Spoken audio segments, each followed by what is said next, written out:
Okay, welcome to a Wednesday evening in Detroit in black and white. We've got a few of the regulars who are missing in action. Adolph, Vanessa, and Jim Nardoni are not here tonight. And so brought on some extra folks here. We've got my good buddy Ira Todd, retired Detroit police investigator. We've got Norbert Grundy, another retired Detroit police officer. And we've got Lonnie Wade, another retired police officer.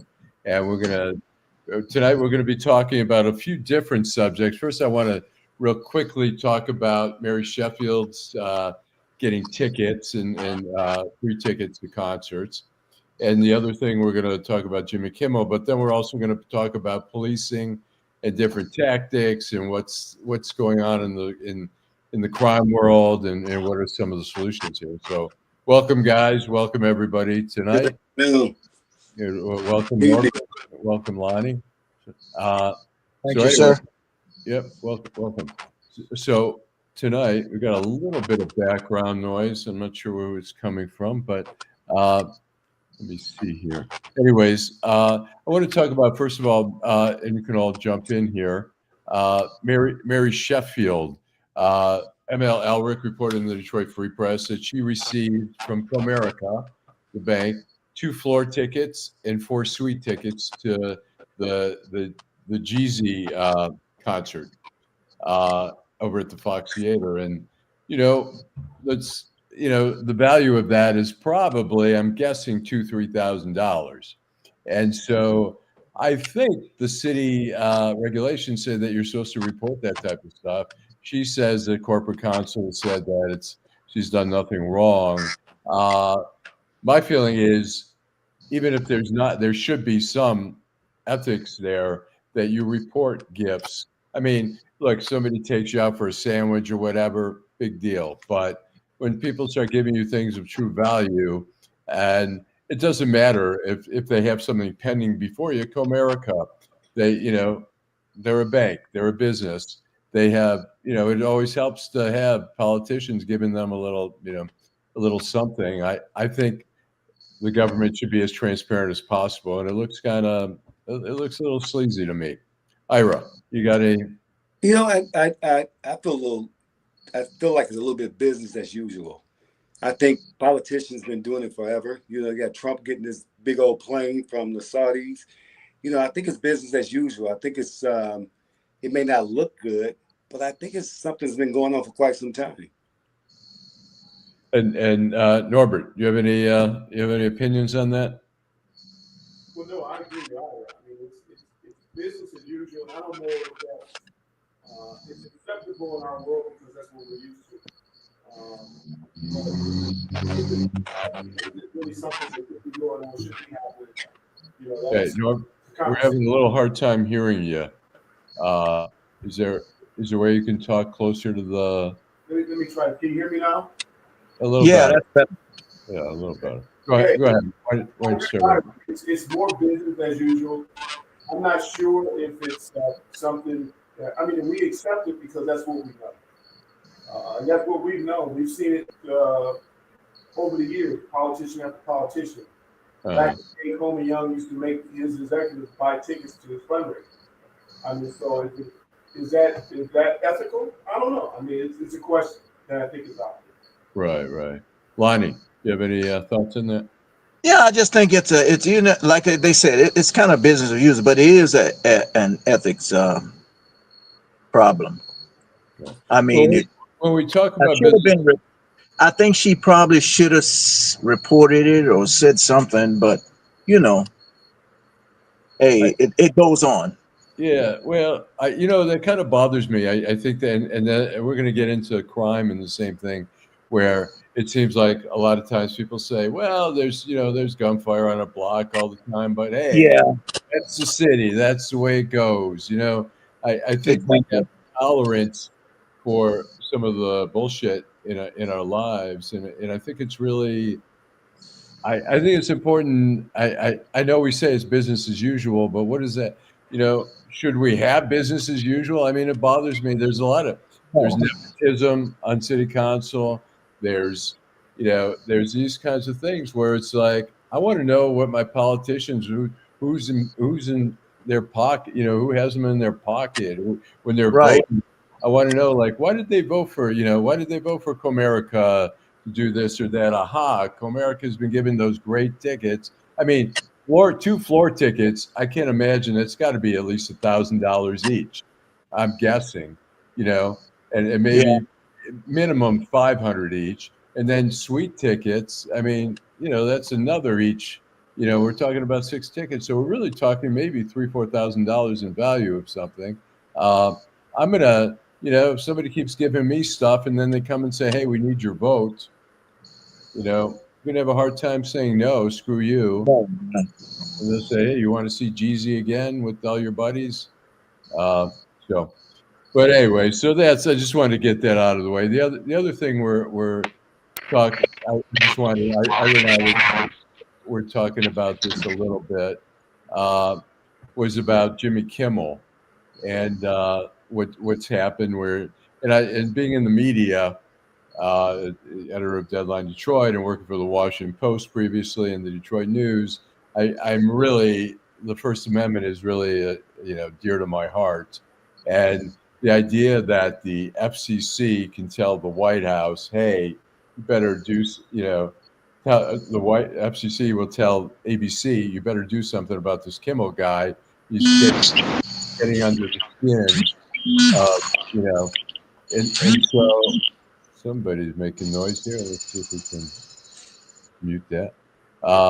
So anyways, so let's, Teresa, you want to play the Jimmy Kimmel did return, which I saw as a major victory for the First Amendment, whether you like him or not, whether you like Trump, whether you don't like Trump. I mean, even Senator Ted Cruz was questioning the FCC putting pressure on that. And, there's just one little thing.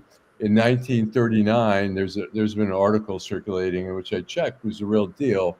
1939, out of Berlin, Joseph Goebbels, Hitler's propaganda minister, announced that they had terminated the careers of 5 actors who had criticized the Nazi regime, and they got rid of them. And we got to be careful. That's a slippery slope. But Teresa, you want to play that? I want to make something clear because it's important to me as a human, and that is, you understand that it was never my intention to make light of the murder of a young man.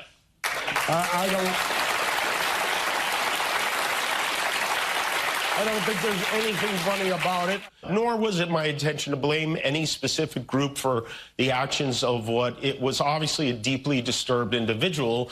That was really the opposite of the point I was trying to make, but I understand that to some that felt either ill-timed or unclear, or maybe both. And for those who think I did point a finger, I get why you're upset. If the situation was reversed, there's a good chance I'd have felt the same way. He also praised Kirk's widow during this past weekend's memorial for her husband. On Sunday, Erica Kirk forgave the man who shot her husband. She forgave him. That is an example we should follow. But Kimmel was also back telling jokes, taking a jab at President Trump. You almost have to feel sorry for him. He did his best to cancel me. Instead, he forced millions of people to watch the show. That backfired bigly. After the taping of the show, President Trump weighing in overnight, blasting ABC's decision to put Kimmel back on the air. All right. So I guess one of the questions is, have you guys been following this? And it doesn't matter to you. I mean, me as a journalist, I've been, and I'm a Kimmel fan as well. I've been following it very closely, but I wonder, have you guys followed it? Do you see any importance to this? Lonnie. Yeah, I followed it, but I thought that was kind of pathetic that the government will try to interfere with free speech and all that. I just, it's just a bad situation when government can. I mean, we are a free society and we free speech and the whole 9 yards. So it's just not good for government to be involved in that. I mean, he's a comedian and come on. you be able to say whatever you want to say. I didn't really feel anything that he said that was derogatory or anything like that. But Ira? Okay, can't hear you. Can you hear me now? Better? Uh, a little bit. A little bit better? It's all the way up. Yeah. All right. Now? Yeah. All right. Yep. Oh, can you hear me? Yeah. Okay. You know, I think we're starting to normalize the way politics is today. And I think it started at the top, and it started some years ago when Trump came in office. You know, we talk about Mary Sheffield, we talk about Donald Trump, and we talk about all these politicians who are starting to rule with an iron fist. And I think they're starting to do whatever they want to do. You know, they're making up new rules as they go. So I think it's like, here it is, we got Kimmel defending something that he said about a racist, about something that we should be talking more about, that racist and the things that he said, opposed to the jokes that Kimball made, you know, just trying to deal with some of this stuff that we're dealing with. But I think they're deflecting all this different things that's going on with politics right now. They're deflecting it by talking about other issues instead of talking about the real issues. The real issue is we had a racist guy that talked about women, talked about blacks, talked about Jews, talked about everything he could talk about under the sun. And yet you have some comedian that voiced his opinion about it, and all of a sudden they deflect to that. And I think that's what the problem is. I think these smoke screens are being thrown up. You know, even with Sheffield, okay, all of a sudden she's taking these gifts and things like that. This stuff has been going on forever. And I think Trump is bringing it to the forefront, but I think we're normalizing it too, but we also forgetting what the real picture around this thing is. Here it is, we have this racist 31-year-old man who really, I mean, uneducated, he's very articulate and things like that, but somebody give him a few $1 million to build this platform so that he can say all these racist things. And then, you know, what they said, you know, you live by the sword, you die by the sword. And then all of a sudden, if somebody says something like that, oh my God, you're so insensitive. But what about it? What about all the stuff that he was saying that was so insensitive? So I think we're starting to twist all these things up where, you know, the norm is not the norm anymore. And we created a new norm. But I think the real problem is we really need to look at what's going on in our society, what some can say opposed to what others can say, or what some can do opposed to what others can do. That's just my opinion on that. And Norbert, do you have any thoughts on that? Well, I would first start off by saying, you know, we're protected by our constitutional rights. Freedom of speech is a constitutional right. However, in most cases, freedom of speech will have consequences. And that's what we have to deal with when we think about it. Do I think Jimmy Kimmel's statement was wrong? No, I don't. I don't think he said anything offensive. I think he was addressing the matter. But the problem I have in looking at this whole thing is that when you have a president that involves himself in something like this, I don't think there's ever been a president that I'm aware of that will involve himself in something like this. Now, I understand he was a Trump supporter, and you know he wants to show his constituents that, hey, you know, this is what I do. But I think it's wrong, and he's made very racist statements throughout his whole campaign, going back to his first campaign. But you know, it's a shame, and it's really a shame. But again, you know, I believe he's also making this the norm of politics at this point. And that's just not good. That's not a good look for America. That's not a good look for the people of America. And it's sad. It's really sad. And Ted Cruz coming on board saying, oh, he's so appalled about this and appalled about this. Ted Cruz started some of this hate baiting and violence talk, you know, down the line. They all are, they flipping the switch. And I think it's time for us to call them all out, you know. Yeah, you know, I think it's interesting that after, you know, Trump was so outraged after Jimmy Kimmel went on the air that he put out a post on his True Social saying, I can't believe ABC brought him back, the low rating, unfunny guy. And then he threatened ABC and he said, you know, we got $16 million. I mean, he sued ABC when George Stephanopoulos referred to him as said he'd been convicted of rape when he was convicted civilly of sexual assault. And the judge even said at some point, he said, "Look, it's by by the talk that we because rape is sort of has become interchangeable with sexual assault and stuff like that. The allegation was rape. They found that he had sexually assaulted her, and I can tell you from working at the Washington Post and the Detroit News, I've had a lot of stories that go through the lawyer before they went into publication. We went over with a fine tooth comb every word, made sure this or that, and I can tell you, there's no way in hell that that was a valid case. But ABC was worried about some repercussions, so they gave Trump $16 million uh, and paid him off. So now he refers to that again. He says, "We got $16 million last time. Let's see what we can get from him this time." And like you say, I mean, I think late night comedy has changed a little bit. It's become a lot more political. I mean, David Letterman, Jay Leno, Johnny Carson, they made jokes about the president all the time, but it's nowadays it's a lot more every night. I mean, Stephen Colbert every night, Seth Meyers every night, Jimmy Kimmel makes a crack, Jimmy Fallon makes a crack. It's a little bit more political, but so what? It's comedy, it's entertainment, and when the president of the U.S. starts to weigh in on that, and Eric Brown says Disney lost money, and they did. I canceled my Hulu Disney. I didn't even know that I had Disney. When I called, they said, "Oh, we're going to cancel your Disney too." And I told them, I said, "Let them know it's because of Jimmy Kimmel."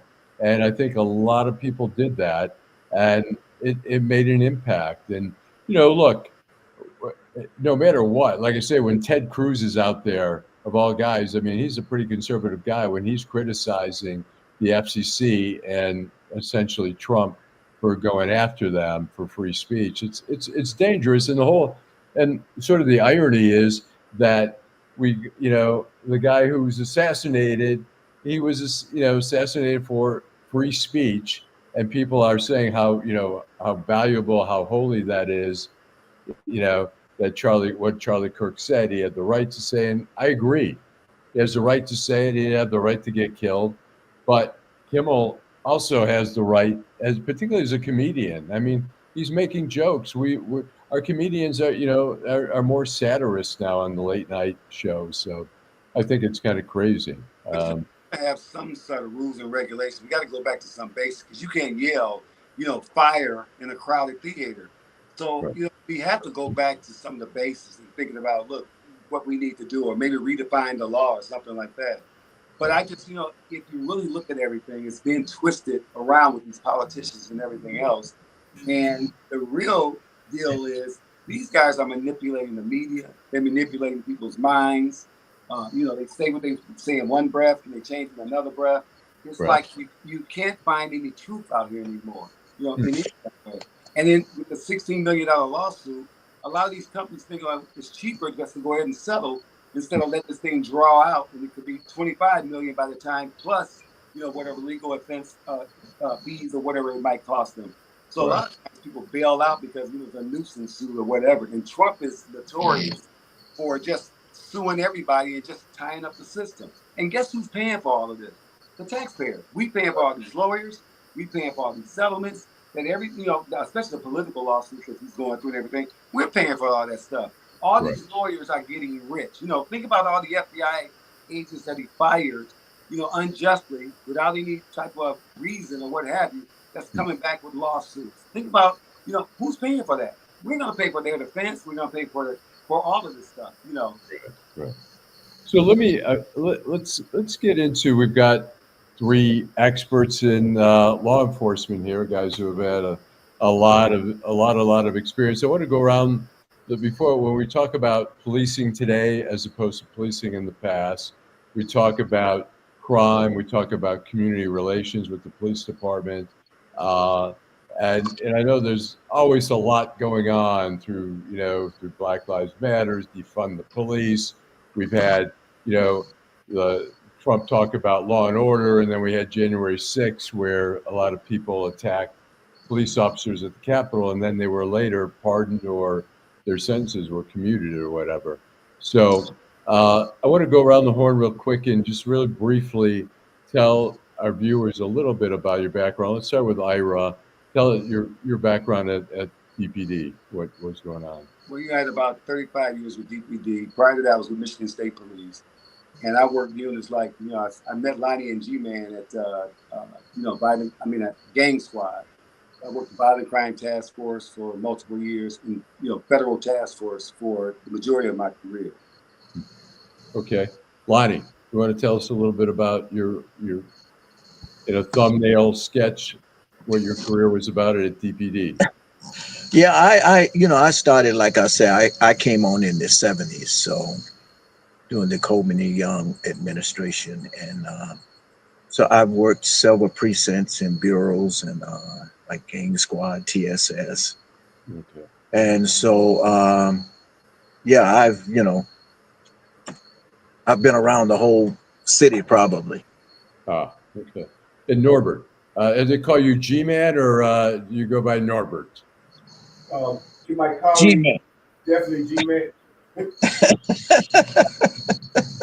But Norbert's fine too. I answer to it. But I started my career at DPD in November 1985. I started out as a latent print technician out of the police academy.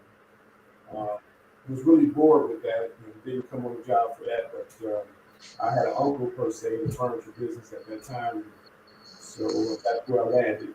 And so I was there probably a few months, and I ended up at the 10th precinct, which at the time was probably one of the worst precincts in the whole city of Detroit. Hey, where was it? Where is the 10th precinct?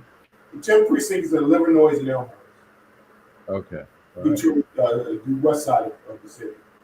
It kind of bordered like Linwood, Davidson, Dexter, Boston, Chicago, in that area up to the lines. But so I worked there for about 4 or 5 months, and then I met Ira and Lonnie Wade. I went to the Gang Squad, and I met Ira and Lonnie Wade. So I think I worked there till 1987, maybe somewhere in there. Might have been a little longer, but I left Gang Squad and I went to the Executive Protection Unit where I was assigned to as a Executive Protection Officer for the mayor of the city of Detroit, who at the time was in Zark. Okay. Somebody is saying, Willis Martin says we're having difficulty to hear the gentleman. Is there any way you could adjust, get closer to the microphone, or is there something you can do to improve your? I probably can't get any closer to the microphone because it's right in front of me. Okay. I apologize.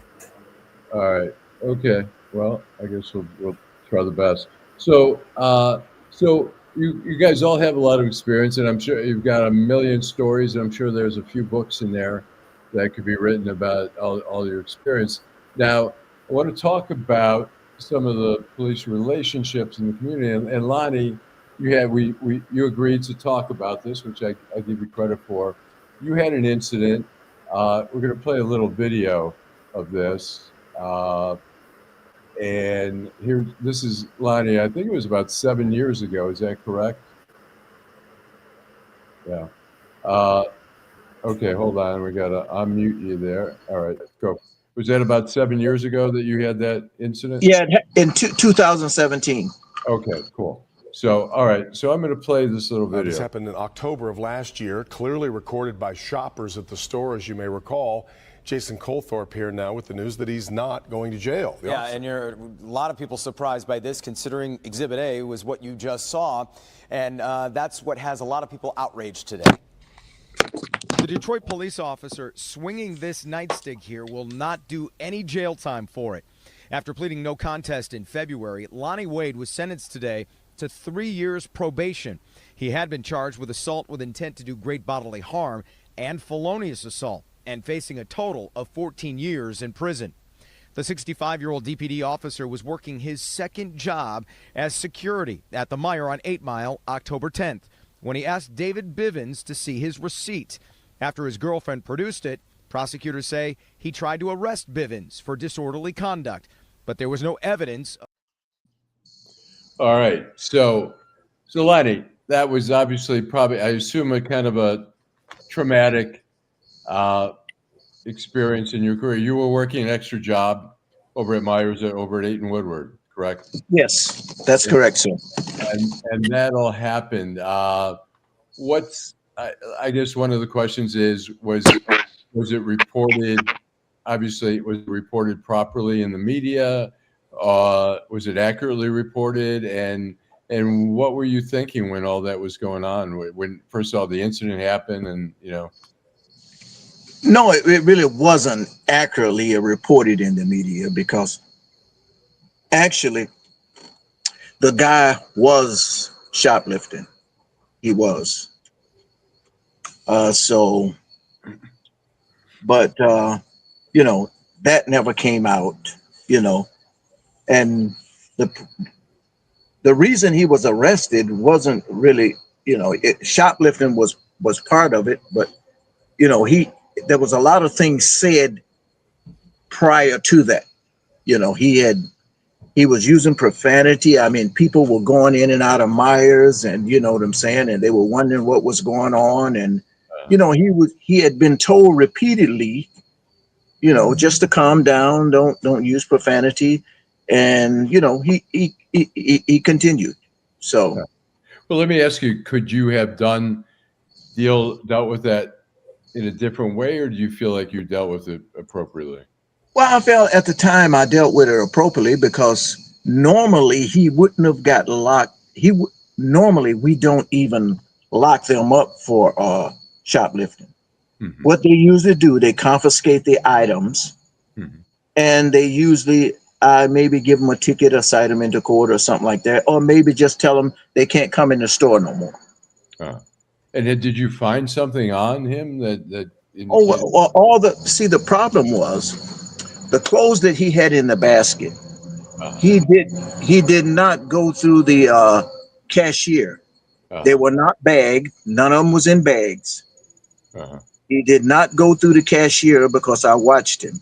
He came around and he took the basket right out the door with all the items in it. Mm-hmm. So, and it was, it was actually not it was the security officer there that noticed it. And, so we did approach him at the same time. I guess the security guard, after he got real combative, the security guard, he left. He got scared and left. Right. And so you ended up, Kim Worthy charged you criminally. Yes, he did. Yeah. I saw you got one of the best attorneys in the city. You got Steve Fishman. One of the best. Yes. Yeah, by far one of the best there. I think I always say if a judge gets in trouble, they're going to hire Steve Fishman. And so the question becomes, how did that impact you emotionally, and to see your name out there? And I assume people called you. I don't know if these two guys, if Ira and Norbert called you and said, "Oh yeah, of course, yeah." All my former, colleagues called me, and so it was the only thing I didn't receive a call from was the security team at Myers. I was a little disappointed with that, but were you done? Was that the end of your job at Myers? Yes. Okay. Yeah. Then did you stay on the department after that, or was that a little while, and then I retired? Yes. They retired. And so did you feel the department was supportive of you, or did you feel they kind of let you hang out there? Or? Well, it was political. Yes, they kind of left me hanging out. The city, under the contract, I guess the city could not properly represent me because it was considered an off-duty police function. Right. I got even though it was sanctioned by the police department, approved by the right. police It was sanctioned by the police department. was getting paid along with you getting paid for security. Right. I hate to jump in this, but I'm gonna tell you something. When I first saw that, I was outraged, and I'm gonna tell you the reason why I was outraged. from an investigator. Because from an investigator standpoint, first of all, Lonnie was investigating a misdemeanor, right? He was investigating a misdemeanor, and he had the right to stop this guy and question him on a misdemeanor. Okay, where it escalated to a felony is where what we call R&O, resist and obstruct. So when that guy didn't follow Lonnie's orders, didn't follow his instructions or whatever like that, he was resisting and he was obstructing an investigation. So it's at that time it's a felony. He had probable cause to arrest him on that felony at that time.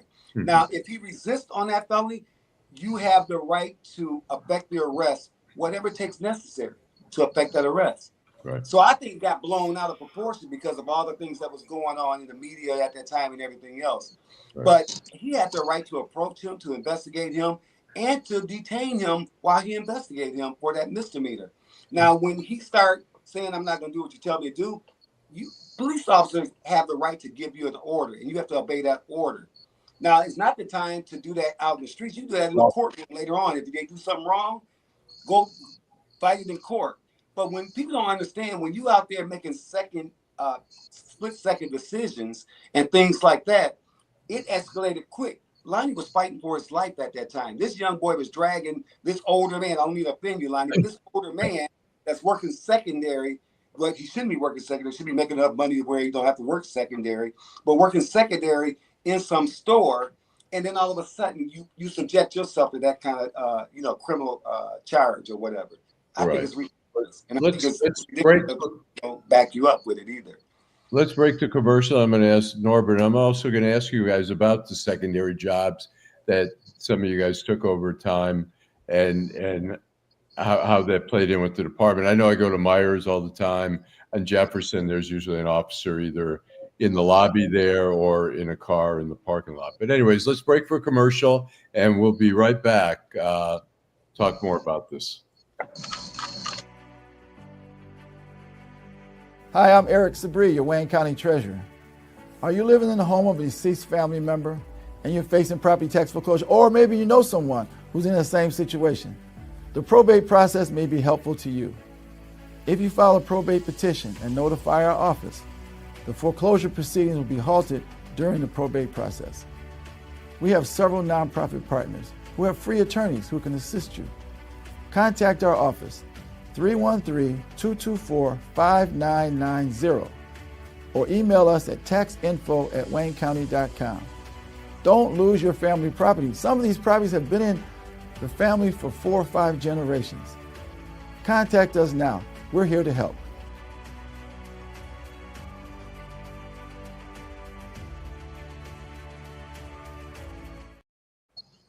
Okay, we are back, and we were talking about Lonnie's incident over at Myers about 7 years ago.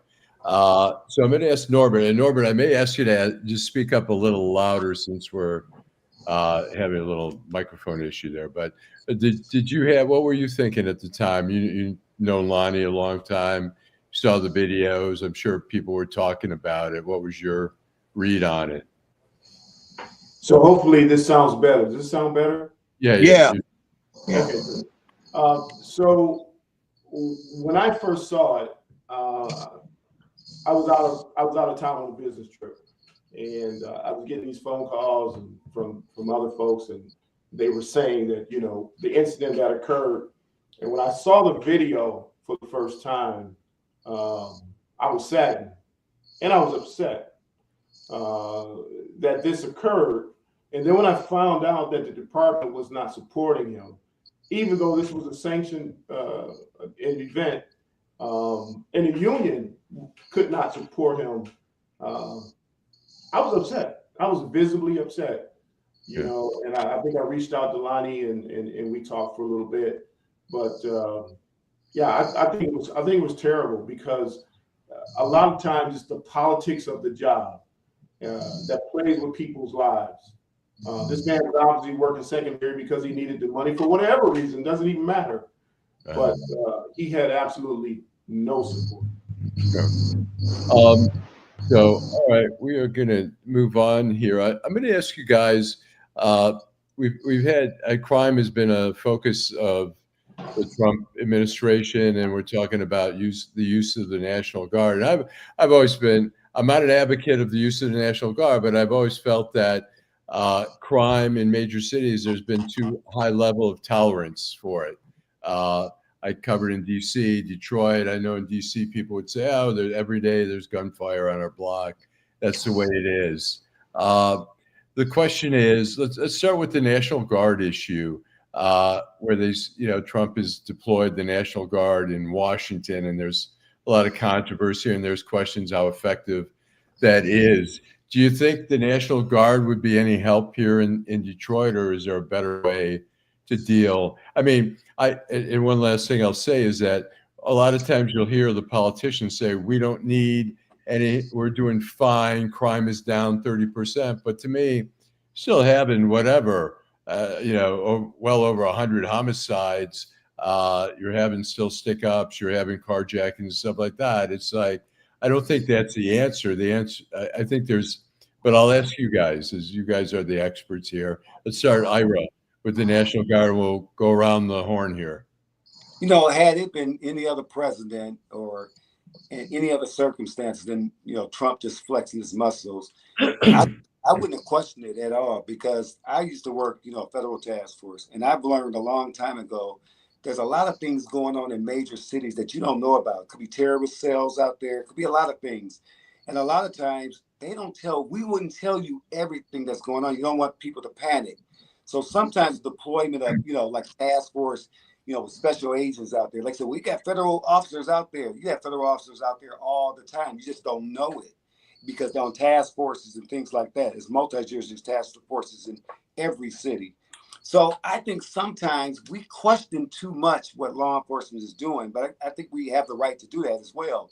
But sometimes, had it been a different president, I might have said, hey, you never know. Maybe they're deploying this saying this for one reason, but they may be looking for terrorist cells. He may be deploying, saying I'm looking for immigrants or whatever like that. But what if there's some terrorist cells out there that they're trying to sneak up on or do some things like that?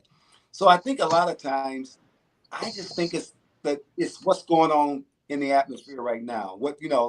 What's happening at the moment. And I think because Trump is using or abusing his power, I think that's what gives everybody a bad taste in their mouth.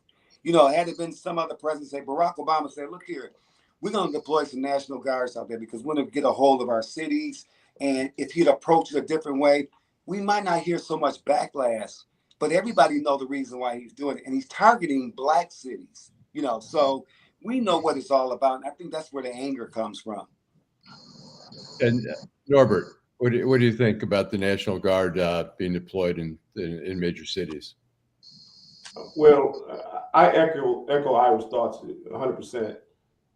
I think this administration is looking for attaboys. I think this administration is overstepping their bounds pretty much, and forcing it on these cities without even speaking or having a conversation with the governor of these states or the police chiefs of these cities. I think it's ridiculous. I really think it's ridiculous, and I just think that again he's targeting Black and brown communities, and that's awful. I just think it's awful, and for him to come to the city of Detroit, that wouldn't be a good move for them, and right. because of the civil unrest that will happen as a result of this happening.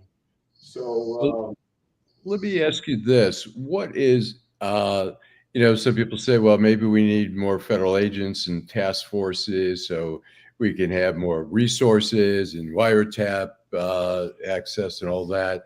Is that an approach that if you were the chief here in Detroit and the White House reached out and said, what do you need to fight crime? What more would you be asking for?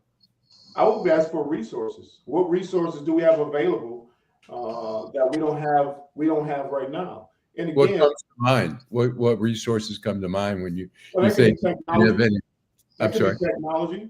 That could be more resources within the federal branches of the government. And I would probably be better to speak to it on that level. But I think more task forces definitely could help with a focus, not just a blanket task force, but with the focus, have a definite focus, and police it from that perspective. Right, Lonnie, what's your thought on the National Guard? Well, I kind of disagree with my two co-workers.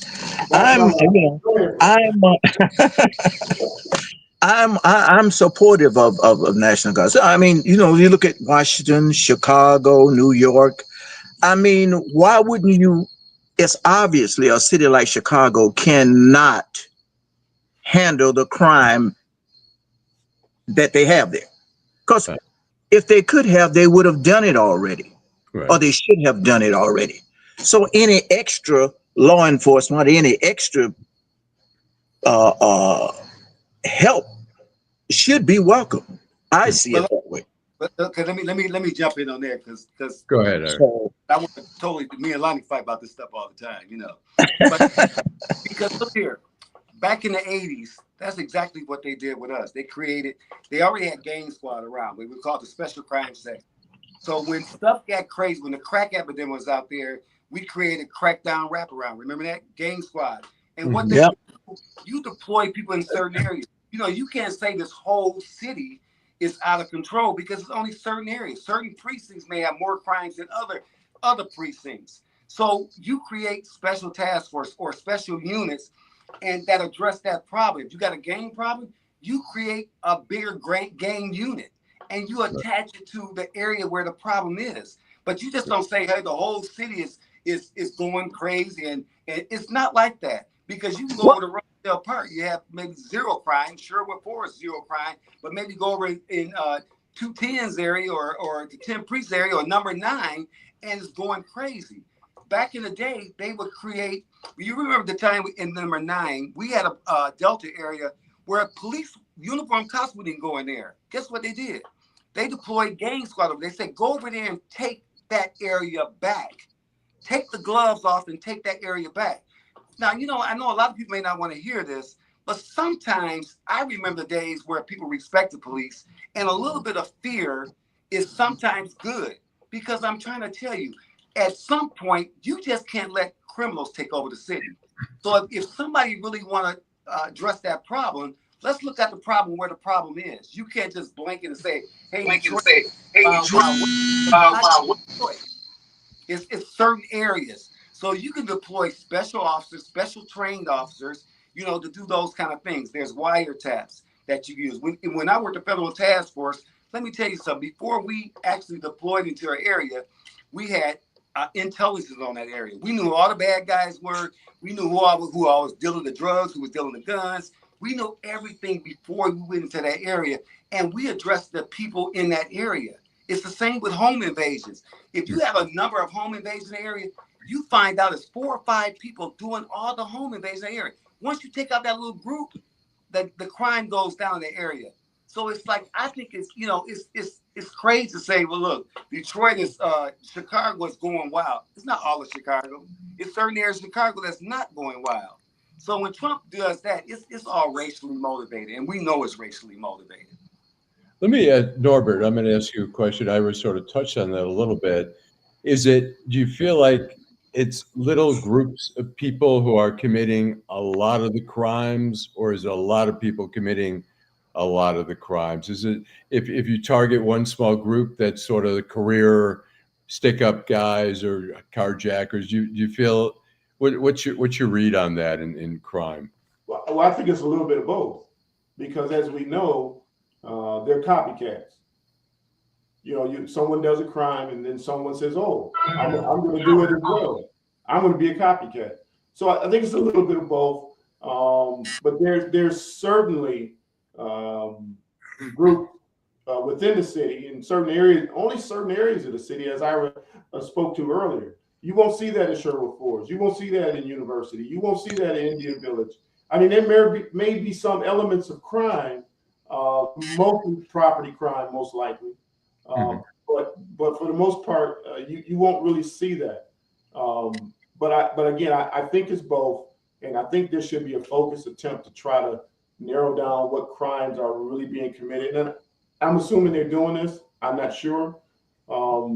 and then take it from there. You know, create task forces, create like we had in the 80s. You know, we kind of ruled with an iron fist, but we were also fair. You know, we weren't unfair. We weren't like the old days of the Big Four. You know, it was nothing like that. But we were fair, but we were firm as well, and we meant exactly what we said, and we got the job done. Today's a lot different. The climate is different. The policing is different. The chiefs are different. The administration is different. You know, community policing came into play, and it just kind of took over. And the law enforcement end of it got soft. I'll use that term. It got soft. It got lax because the job became political. It wasn't about taking bad guys off the street. It became political. They all became politicians. You know, so when you look at it, you have to look at it through those lenses. And I believe that, you know, hopefully one day it'll come back to being exactly what it was before, because it did work. Yeah. So let me ask you, and we're going to take a break, but we're going to come back, and I'd like you guys. When in DC, it seemed like they kept the same. They centralized homicide. They put it all in one group. Then they decentralized and they sent it to each district. You know, this group here, and they thought it was smarter that way. Then they centralized it again, figuring maybe one district is missing clues in another district. And it went back and forth. And it always seemed like they were trying to come up with new ideas, but they were the old ideas that they just sort of recycled.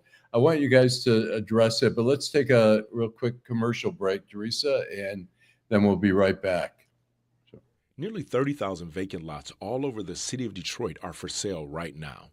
That's right. Nearly 30,000 vacant lots are available now, starting at just $100. The lot next to your house or the lot down the street. Make it yours today in just a few simple clicks. Find out if it is available by visiting buildingdetroit.org. At the Detroit Land Bank Authority, side lots are just $100 and neighborhood lots sell for $250. You can apply and pay online today by visiting buildingdetroit.org. And if you don't see the lot you're looking for, call our offices. Our phone number is 313-974-6869. Again, that is 313-974-6869. Okay, we are back. And so I want to ask you, I know since you guys started out, technology has just continued to advance in DNA and electronic surveillance and cameras everywhere.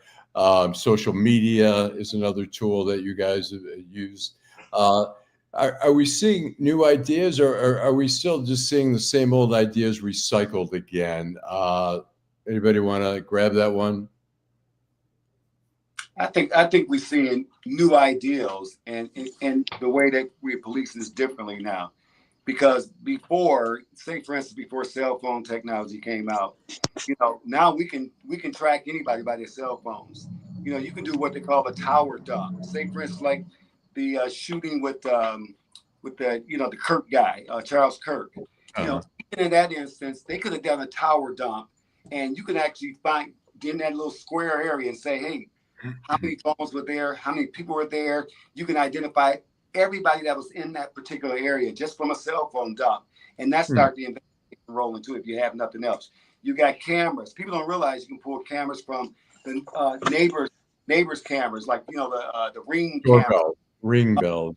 Buses have phone cameras on them now. You know, I remember when this officer from Wayne State got shot, we started pulling cameras off buses. You know, you'd be surprised some of the things that you can do out there.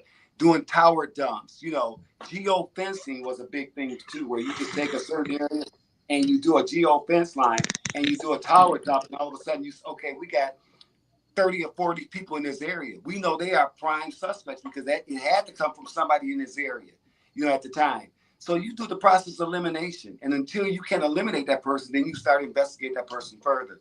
But technology, I'm telling you, is helping us, but it hurt us at the same time because it slows up the process of investigation. Because you have to subpoena these companies. Hey, we want these records. Unless you have some sort of exigent circumstances, you don't get things right away. It takes 30, 60, 90 days just to get one phone record. And then you have to have some analysts go through there and so they can understand what they're looking at. So it's like technology helps, but it slows the process up. Norbert, what's your thoughts on that? Oh, I definitely agree, and I also think that a lot of the law enforcement is relying almost solely on technology. There's no mix. There's no old school investigations like it used to be, and I think the two coupled together actually works out very well because you got boots on the ground and you have the technology to work with you. One technology that came out, and I may miss its name, but anyway, it's the gunfire technology. They can basically narrow down in the area where shots are fired. That's very helpful. But it still goes back to good old fashioned law enforcement. You use the two together, and I think you'll get farther ahead and not just solely rely or mostly rely on technology. Right, Lonnie. What's your thoughts on it? Yeah, I'm all for technology, but like I agree with Ira, it helped and it hurt because right now, if you notice, there's only there's no proactive, there's only reactive police work being done. I mean, somebody commit a crime and they go after them. There's no preventing or anything like that anymore with the cameras and all that. So that kind of cut that out. And do you feel like some of the investigators out there they don't work the streets as well as you guys did in the past, or do you still think they do it as well as you guys did it? Well, yeah, I think we did it better because there was something about working the streets that you knew the players, you knew you knew where they were, and you knew where they you know what I'm saying? You knew, and most of them and Ira can tell you, most of them we knew by name, the major players. And I want to jump on that because that's what Allan talked about when they start taking these units and dismantle these units. They put homicide in the precinct level, and they just start switching. Right, every chief want to have his own little ideal, but people don't realize it takes years to build relationships out there, not just with sources, with neighbors, with people out there that you can go talk to. It takes years to do those things. How we used to come up through the department, you go and you work like the scout car for a while. You get to know the neighborhood. Then all of a sudden they ask you if you want to come to these specialized units. Once you have these specialized units, let me tell you something. You remember little JoJo in the neighborhood used to steal cars or break in houses. Okay, now JoJo, as a juvenile, he get out of juvenile home so many times. He's going to escalate into something more. But guess what? Now you move, especially if you move through major crimes. It used to be a time when you work gang squad, you went from gang squad to maybe homicide to major crime mobile unit, but you stayed in major crimes because what happened is you develop this stuff over time. You start building a rapport with the criminals out there, the neighbors out there, the people out there, and you start learning things and you building up this experience. But this experience is really crucial because it's like you say, as you growing and getting all this experience and all this knowledge, you can start using it when you get up, into these major crimes. You started having people getting promoted who never worked in an investigative unit, and then they promote it and they stick them in an investigative unit. They didn't even have a clue of what's going on. And that's what happened with the department. It becomes political, and they start taking care of their friends and start doing this or relatives. And the next thing you know, the people that know how to do the job, they're sitting back somewhere else or being punished and pushed over here because they're going to stand up to a boss or something like that. But the ones with the knowledge are the ones that's being pushed to the back burner. And the ones who don't have a lot of knowledge, that's what you're seeing what's going on with the crime now. They don't know what they're doing. They don't know how to investigate their way out of a paper bag. But here it is, you running an investigative unit and never worked in investigation in your life. So I've seen it sometimes where a guy didn't even know how to type up a warrant, didn't know how to type up a search warrant, a cell phone warrant. They didn't have a clue, but they was running a unit with all these things were occurring. So, and not only that, Ira, sometimes not only that, Ira, they frowned upon it when you brought it to them. They didn't want to even approve it. Asking you all kind of crazy questions like why, You don't know why? I mean, that's the question in my head. But one thing that they didn't have is what we had. We were boots on the ground. We knew the people in the neighborhoods. We talked to people. We shook people. And one of the things that we did really well, how we identified some of the major players in the city of Detroit, we were at the concerts. We were at the parties where they get dressed up. They're wearing their finest clothes. They want to be seen. Those are the people that you remember. Those are the people that you talk to. And you start connecting the dots. They don't do that anymore. I don't think they do it anymore anyway. I don't say it that way. I don't think they do it anymore. But that's how we were so successful. Let me ask you this. Oh, go ahead, Lonnie. Do you want to say something? Yeah, I was just gonna make a point. I was just gonna say it's kind of like the police department throughout the country is like the generals don't run the in the army, in the navy, the generals. It's the president and those guys, the politicians who run the situation, who have no real street knowledge at all. You see what I'm saying? So the police departments are set up like that. It's the politics in it. That's all. Right.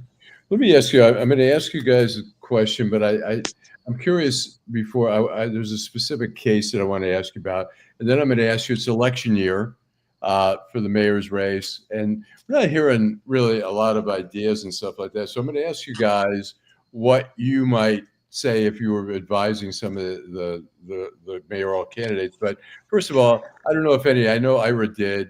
The Samantha Wall case, the woman who was the president of the Detroit Synagogue, who was stabbed in Lafayette Park and found there. And I followed the case closely, and I reported on Deadline Detroit.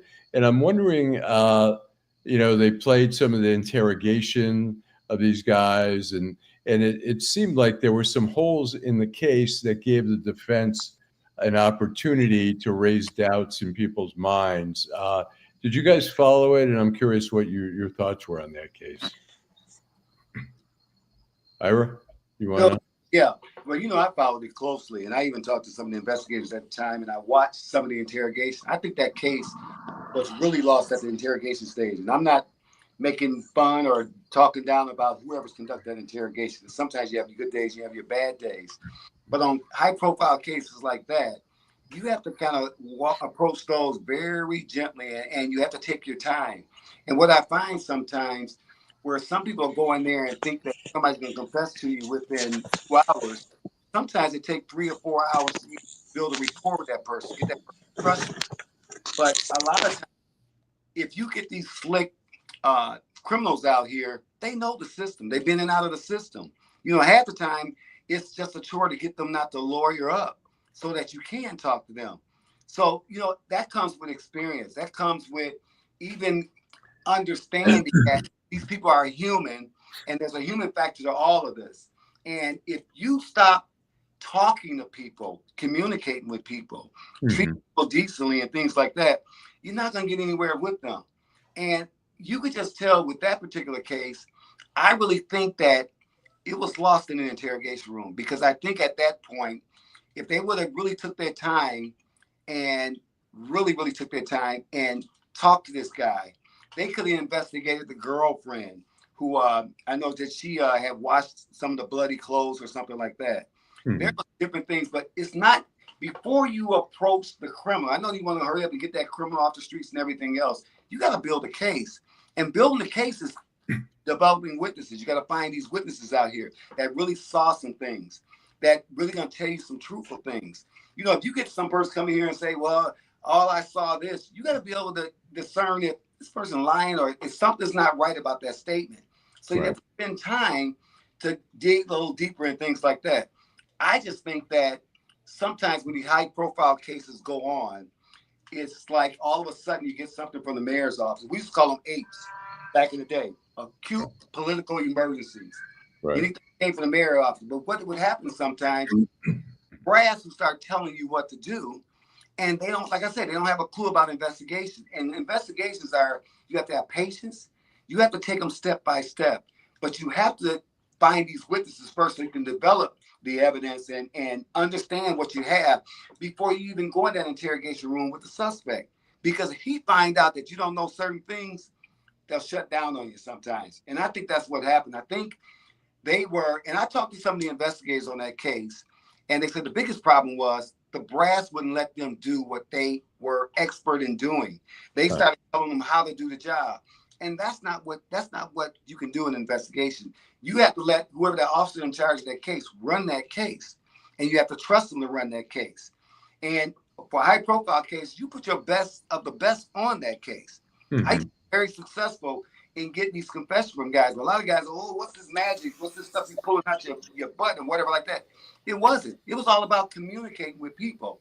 And before you communicated with that suspect, you had to go talk to other people, get critical information, get evidence that support this information. So when you go into that room, you know exactly what you're talking about and who you're dealing with. I think that case just was rushed.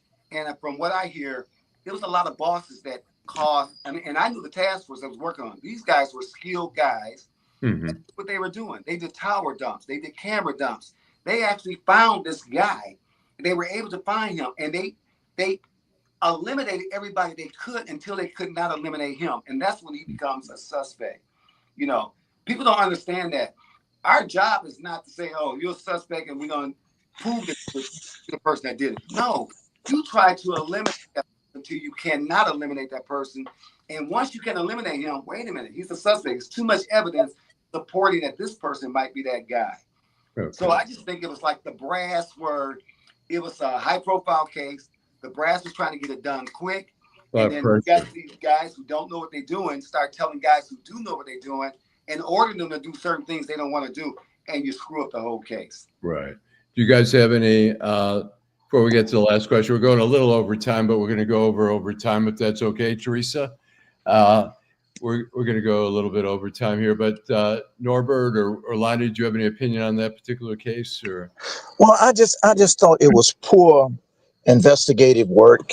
And I agree with Ira, because a lot of times, you know, these investigators are under pressure to close the case. You know what I'm saying? By the brass. Right. You know, especially if it's a high profile case. Right. So, you know, it's mistakes, sloppy work, all that goes along with that when you're rushing. Yeah. And Norbert, you got any? Well, you know, I didn't follow the case that closely, but I do know from what I read and what I saw that the case was not properly investigated. There's a process to being a good investigator, especially a good interviewer or interrogator. There's certainly a process and that you follow. And a lot of it is interview. You want to interview as many people as you can, get as much facts as you can that you can verify before you even sit down with that suspect, with that person, and you have a conversation. And it appears as though that didn't happen for whatever reason. Ira, and I trust Ira 100% that, you know, the brass probably got involved and steps were missed because they were under pressure. But sometimes you just can't close cases the way they want it done. They want it done tomorrow, and there's a whole process that's going to take some time. And it's unfortunate, but it happens. It happens. It happens more than we want it to happen. Right. And I'm assuming all of you guys have had high-profile cases. What kind of, before we get to the last question, what kind of pressure it comes with high-profile cases? And is it ever we see TV where it says, you know, somebody says, look, the chief says, look, the mayor's leaning on me. We got to solve this case. We got to charge somebody already. Is that realistic, or did it never really happen that way?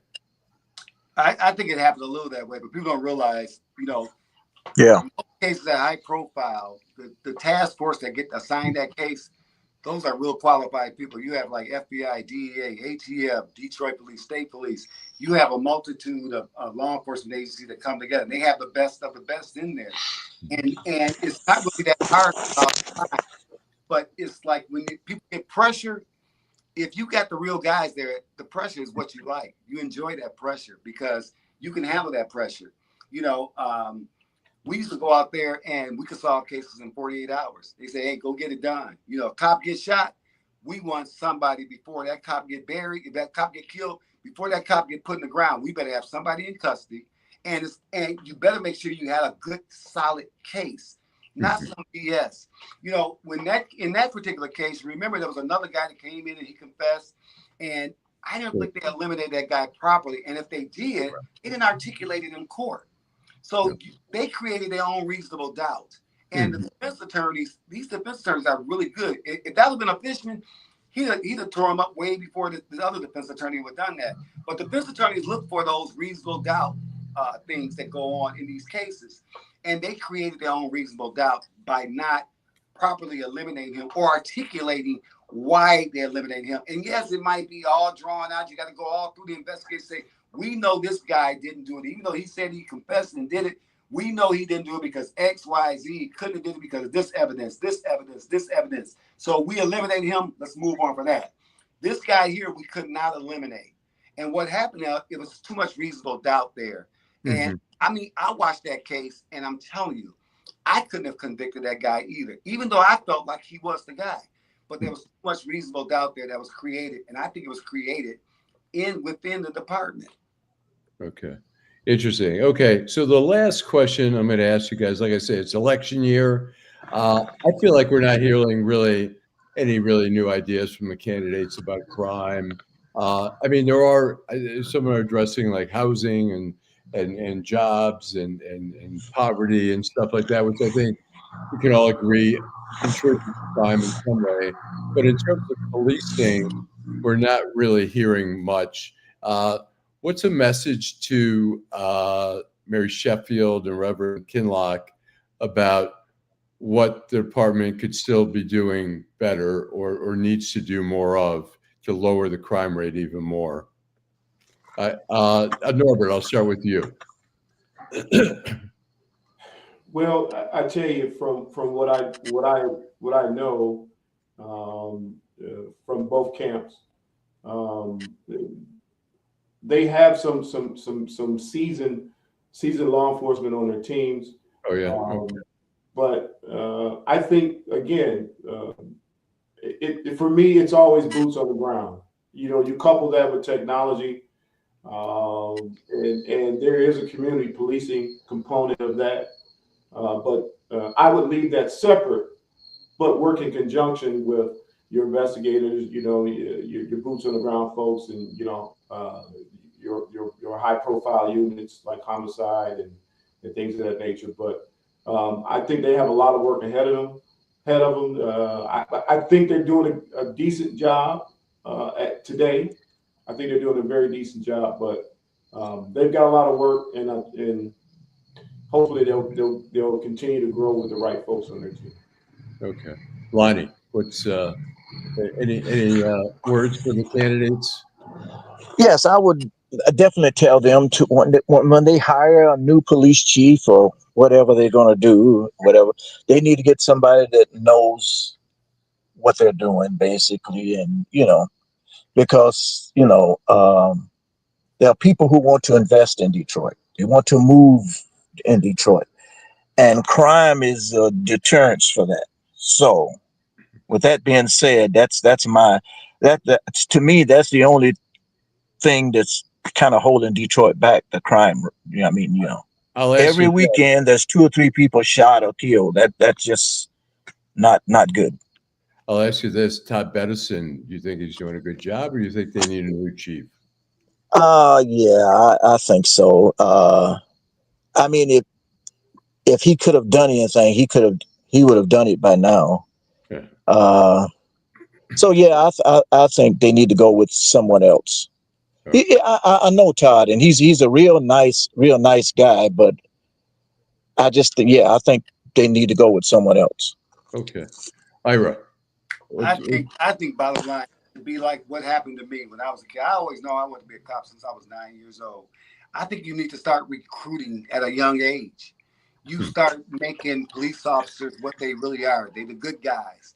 And you start recruiting from kids from an elementary, because most kids, I want to be a cop, I want to be a fireman, I want to be this. Well, start recruiting early on. Start having a relationship with officers and the people in the neighborhood and things like that. And start recruiting from within. Start teaching kids, like, you know what? crime doesn't pay. You know, things like that. You want to grow up to be a law enforcement officer. You want to go do this. You want to go do that. Start, you know, making it what it is. Being the good guys. The good guys got to start being the good guys again. Start recruiting at a younger level and start recruiting from within your city. You know, people will stay in the city. They love the city. They'll work for the city, but recruit from within your city. They become a part of it. When I became a police officer, I knew guys in the street that were thugs and everything else. But guess what? I stayed out of that because I want to be like that cop that came to my school. I want to make sure I kept my nose clean and everything else, even though all the guys around me might have been doing some stuff. But there was a handful of us who wanted to be cops. And we started wanting to be cops at an early age. We didn't see them as the bad guys. We saw them as the good guys. We saw them as a way of getting out of the bad situation.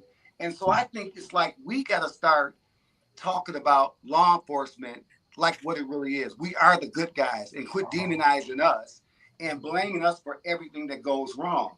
And I think once you bring people out of the neighborhood, they love where they come from.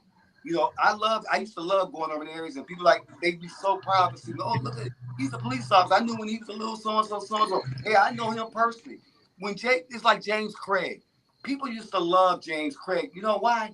Because he was in the neighborhood. He knew, oh, I know him personally. I know your chief personally. So we got to get back to where we the good guys. We the people that people like and want to be like. Mm-hmm. Okay. All right. Well, I think we need to have you all back again to talk more about it. I really appreciate it. Lonnie Wade, Norbert Grundy, and Ira Todd. Really appreciate you guys. And there's a lot more to talk about. I know you guys have a million stories to tell, and you guys collectively have a lot of expertise and insights in what's going on in crime in the past and currently and how that compares. So until Friday night, I want to thank all you guys. I want to thank everyone in all the viewers who are watching tonight, and we'll be back again, and we're going to have all these three guys back again. It's been great. So thanks for having me. Thanks for having me. Thank you. Yeah, everybody have a good evening. So. Good.